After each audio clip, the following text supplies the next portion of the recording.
Manipuri Wari Pambi Channel na tabiriba pumnamakpo amo hana taramna ugsari ngasiso mayamgi ngaihak pothana na magidamak anauba Manipuri wari masa ani khaktang puduna laksari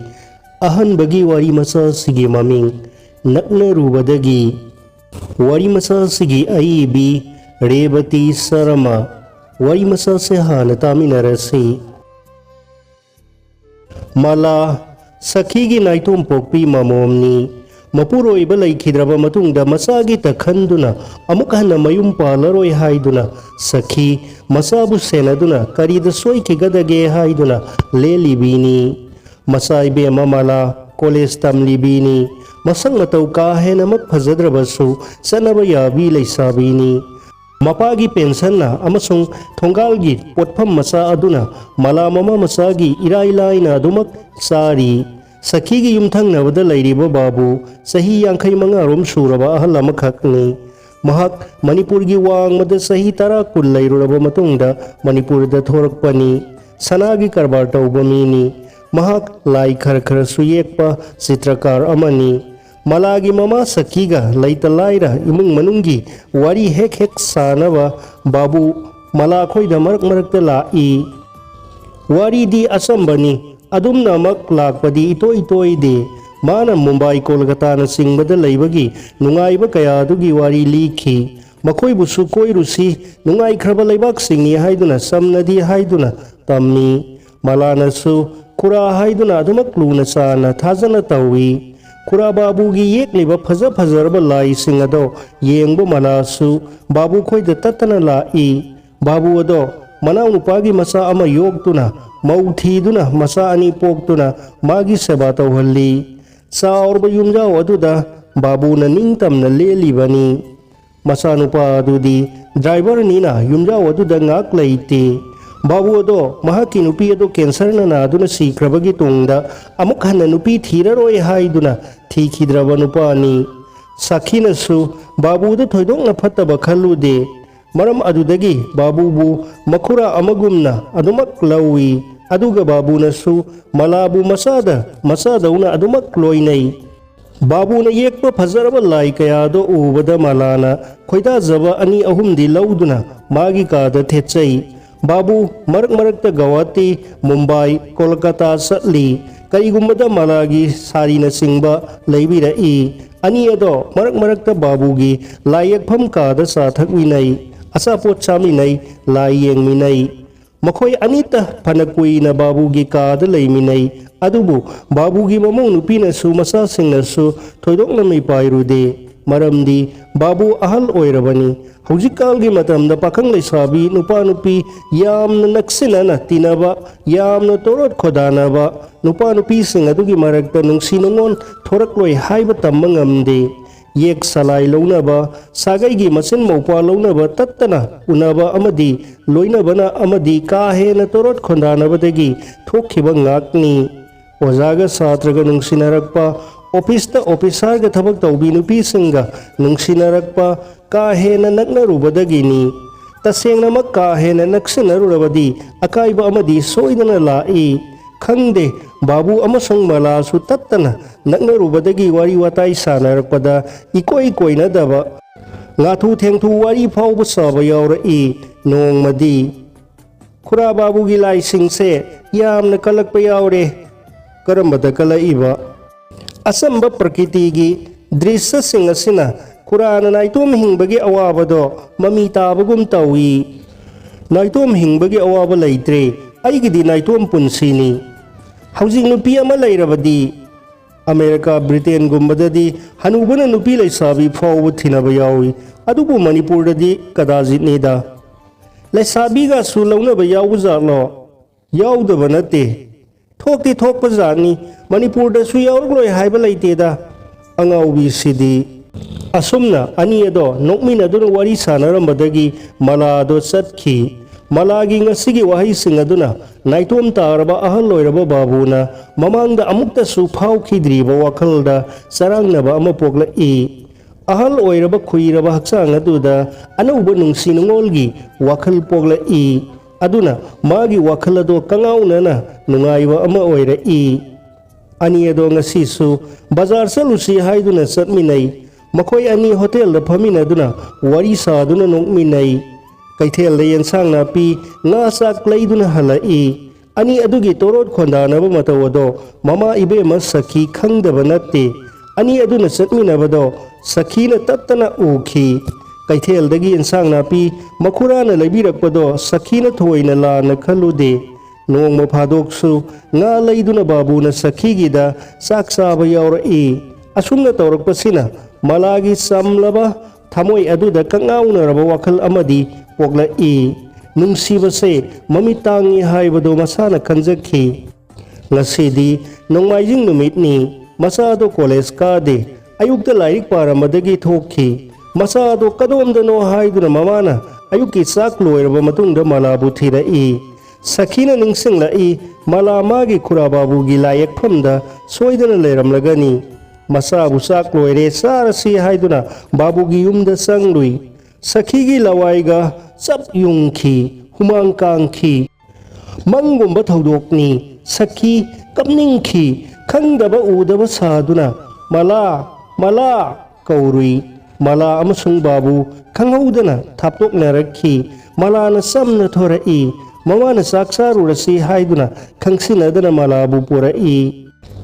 nangase leisabini nasakna taw haira wataba nangna karamna ahaladubu nungsiruribano laikai miyamna takhrabadi aidi mangledako sibana hena phare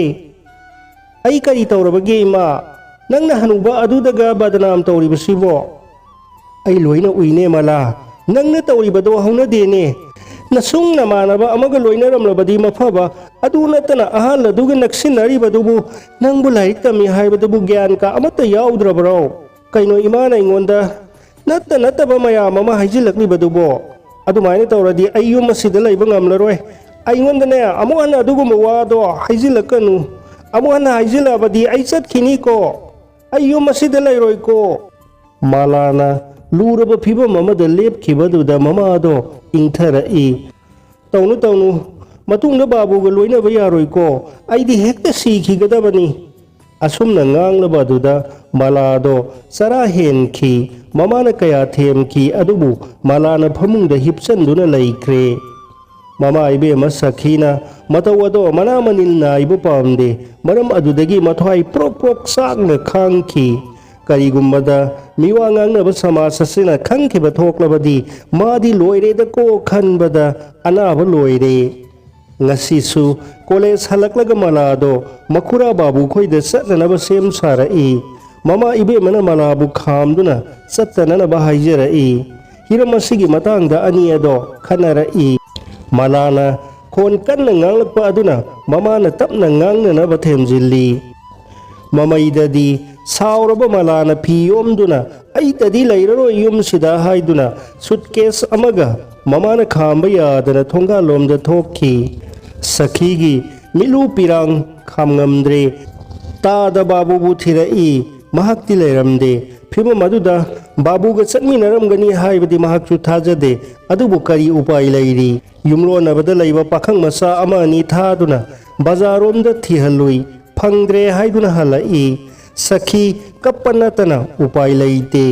babuna numidang aduda mayumda hanjilaktaba aduda masanupada hanglui adubu masu thiba khangdre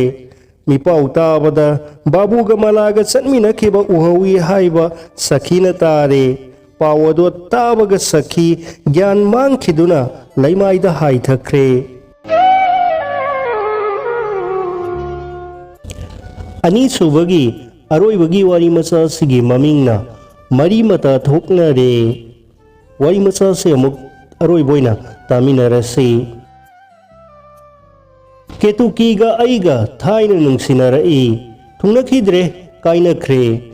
mama mapana topanupa ama hainaraga namdana selhankhibani madi khangde aidi ma kainabada ngauki mamaida ipa imana nupi ama haina singaduna ai luhongki nungsiba haibase kainaba kuirabadi pungkau kausilai nongmata udabada leiba ngamnaramdabado kuiraba sidadi nongmata ningsingnakhidre isanupi tuition chatpa thinbada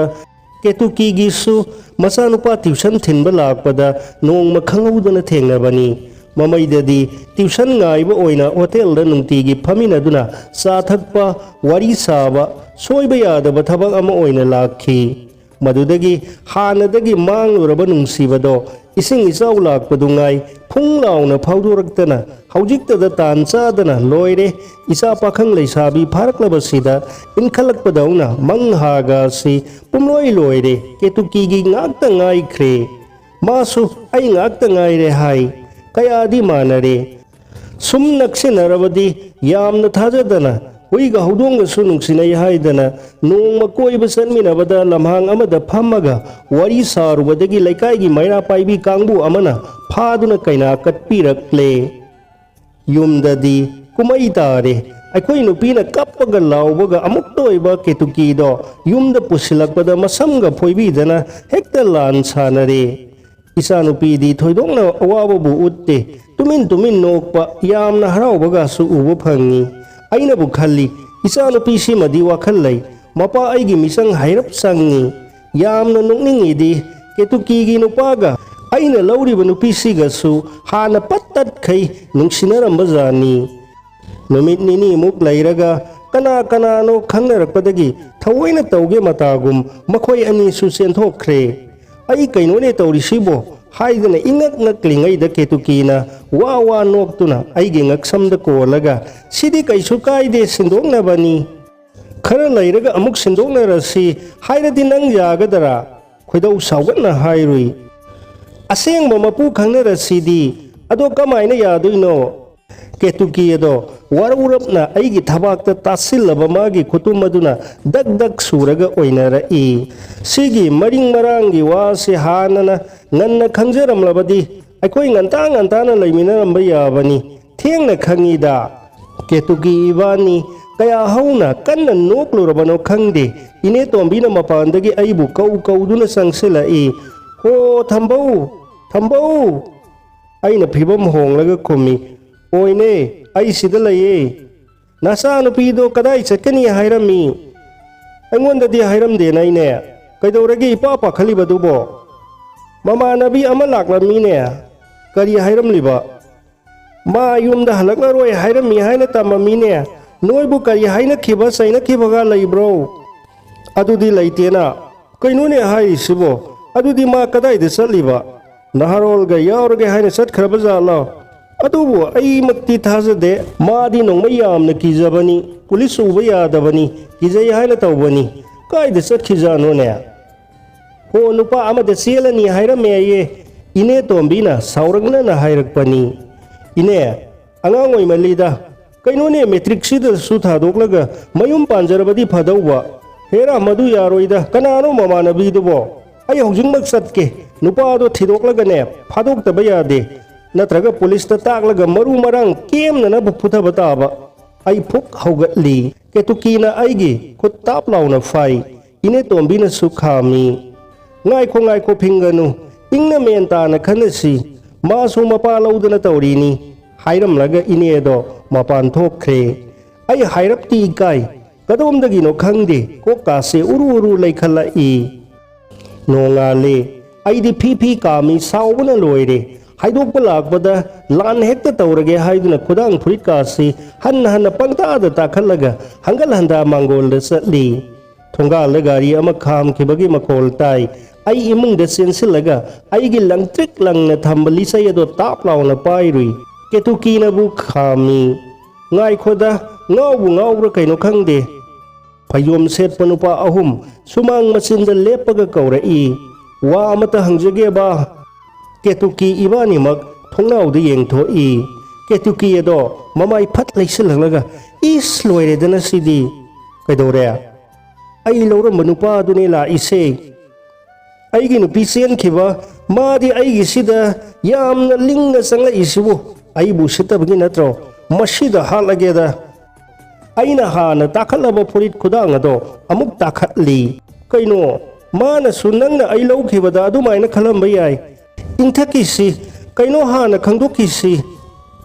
mapan thoi wari pak hunade haunaba ngamnade lakminaba nupa duna haira I Somgi isanupi ado ꯑꯩꯈꯣꯏꯒꯤ ꯏꯅꯥꯎ ꯑꯁꯤꯒꯤ ꯃꯆꯥꯅꯨꯄꯥꯅ ꯉꯔꯥꯡ ꯆꯦꯜꯂꯛꯇꯅ ꯁꯣꯝꯗ ꯂꯩꯍꯧꯔꯦ ꯄꯥꯎ ꯍꯥꯏꯖꯒꯦ ꯂꯥꯛꯆꯕꯅꯤ ꯍꯥꯏꯔꯒ ꯃꯈꯣꯏ ꯑꯍꯨꯝ ꯑꯗꯣ ꯑꯩꯉꯣꯟꯗ ꯄꯥꯛꯊꯔꯛꯏ ꯑꯩ ꯏꯁꯥꯁꯦ ꯐꯨꯡ ꯂꯥꯎꯏ ꯈꯨꯔꯨꯝꯕ ꯑꯣꯛꯄ ꯍꯧꯒꯠꯂꯛꯄꯗ ꯏꯁꯥꯁꯦ ꯅꯣꯛꯅꯤꯡꯕ ꯑꯃ ꯌꯥꯎꯏ ꯃꯈꯣꯜ ꯍꯧꯅ ꯅꯣꯛꯊꯣꯔꯛꯏ ꯂꯥꯛꯂꯤꯕ ꯃꯌꯥꯝ ꯑꯗꯨꯁꯨ ꯁꯣꯂꯦ ꯐꯤꯂꯝꯗ ꯒꯕꯔꯁꯤꯡꯅ ꯅꯣꯛꯄꯗ ꯃꯌꯥꯝ ꯏꯉꯛ ꯉꯛꯅ ꯅꯣꯛꯄꯗꯨ ꯃꯉꯥꯏ ꯋꯥ ꯋꯥ ꯂꯥꯎꯅ ꯅꯣꯛꯅꯔꯦ ꯑꯩꯒꯤ ꯃꯥꯡꯒꯣꯜ ꯑꯗꯣ ꯃꯤꯅꯣꯛ ꯃꯈꯣꯜꯅ ꯄꯨꯝꯅꯤꯟ ꯅꯤꯜꯂꯦ ꯏꯃꯨꯡꯗ ꯇꯨꯃꯤꯟꯅ ꯋꯥꯔꯤ ꯇꯥꯔꯝꯕ ꯀꯦꯇꯨꯀꯤꯁꯨ ꯏꯃꯨꯡꯗ ꯃꯈꯣꯜ ꯍꯧꯅ ꯅꯣꯛꯊꯣꯔꯛꯏ ꯑꯩꯁꯨ ꯀꯥꯏꯗꯩ ꯋꯥꯅꯣ ꯈꯪꯗꯦ ꯊꯣꯛ ꯍꯥꯏꯔꯨꯏ ꯁꯤꯗꯤ ꯃꯔꯤ ꯃꯇꯥ ꯉꯥꯛꯇ ꯉꯥꯏꯔꯦꯅꯦ ꯃꯌꯥꯝ ꯑꯗꯣ ꯃꯗꯨ ꯇꯥꯕꯗ ꯑꯃꯨꯛꯀ ꯍꯦꯟꯅ ꯍꯧꯅ ꯅꯣꯛꯈ꯭ꯔꯦ ꯒꯕꯔꯁꯤꯡꯒꯤ ꯄꯤꯁꯇꯣꯜ ꯃꯈꯣꯜ ꯕꯤꯁꯨꯡ ꯕꯤꯁꯨꯡ ꯍꯥꯏꯕꯗꯨꯗ ꯃꯉꯥꯏꯔꯦ ꯋꯥꯠꯂꯤꯕꯁꯦ ꯋꯥꯔꯤ ꯃꯆꯥꯁꯤꯒꯤ ꯑꯏꯕ ꯅꯔꯦꯟꯗ꯭ꯔ ꯅꯤꯉꯣꯝꯕ ꯃꯛꯄꯨ ꯑꯃꯨꯛꯀ ꯍꯟꯅ ꯊꯥꯒꯠꯆꯔꯤ